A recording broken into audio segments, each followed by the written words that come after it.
सीमाचे लग्न लक्ष्मण नावाच्या एका कष्टाळू युवकाशी झाले, जो कापडाचा व्यवसाय करत असे. लक्ष्मणला करण नावाचा एक धाकटा भाऊ होता. दोन्ही भाऊ व्यवसायासाठी बाहेर राज्यात जात असत. सीमाच्या सासूरवाडीत सर्व काही सुरळीत होते. तिने आपल्या बहिणीचे लग्न आपल्या दिराशी करण्याचा विचार मांडला. राजीवला ही कल्पना पसंत पडली आणि अशा प्रकारे रीमाचे लग्न करणशी झाले. दोन्ही बहिणी एकाच घरात सुखाने राहू लागल्या. कालांतराने सीमाला एक मुलगा झाला, ज्याचं नाव सर्वेश ठेवलं. संपूर्ण कुटुंबातील सर्वांनी सर्वेशचा खूप लाड केला. लाडाकोडाच्या सवयीमुळे तो हट्टी आणि जिद्दी झाला. सर्वेश जसा मोठा होत गेला तसा त्याला अँड्रॉइड मोबाईलची हाव लागली. त्याचे वडील करण यांनी त्याला आश्वासन दिलं की 10वीची परीक्षा उत्तीर्ण झाल्यानंतरच त्यांनी त्याला फोन द्यायचा आहे.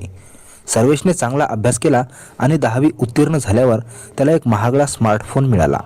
त्या फोनवर तो इंटरनेट चालवू लागला आणि अश्लील व्हिडिओ बघू लागला. कमी वयात या अनैसर्गिक गोष्टीचा त्याच्या मनावर वाईट परिणाम झाला. त्याच्या विचारावर या व्हिडिओचे वाईट प्रभाव पडू लागले. एके दिवशी सर्वेशचे वडील आणि काका व्यवसायासाठी बाहेर गेले होते. त्याची आई सीमा आजारी पडलेल्या आपल्या वडिलांची म्हणजे राजीवची काळजी घेण्यासाठी माहेरी गेली होती.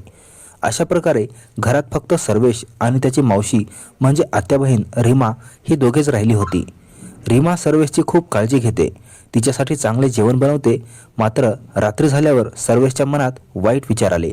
तो रीमाच्या खोलीत गेला आणि तिच्यासोबत अनैतिक संबंध इच्छित असल्याचे म्हणाला. हैराण झालेल्या रीमाने त्याला समजवण्याचा प्रयत्न केला आणि त्याला धमकी दिली की जेव्हा त्याचे नातेवाईक घरी परततील तेव्हा ती ही गोष्ट सर्वांना सांगेल. सर्वेश खूप घाबरला. एका चुकीचा पर्दाफाश होऊ नये म्हणून त्याने दुसरी मोठी चूक करण्याचा निर्णय घेतला. मध्यरात्री तो पुन्हा उठला आणि एक उशी घेऊन झोपलेल्या रीमाच्या तोंडावर जोरदार दाबली. रीमाने प्रतिकार केला आणि त्याच्या पाठीवर नखांचे खोल खुणा पाडले. परंतु 16 वर्षीय तरुणाच्या ताकदीसमोर 37 वर्षीय रीमा टिकू शकली नाही आणि ती श्वासारोखावर मृत्यू पावली. सकाळी सर्वेशच्या रडण्याचा आवाज ऐकून शेजाऱ्यांनी येऊन पाहिलं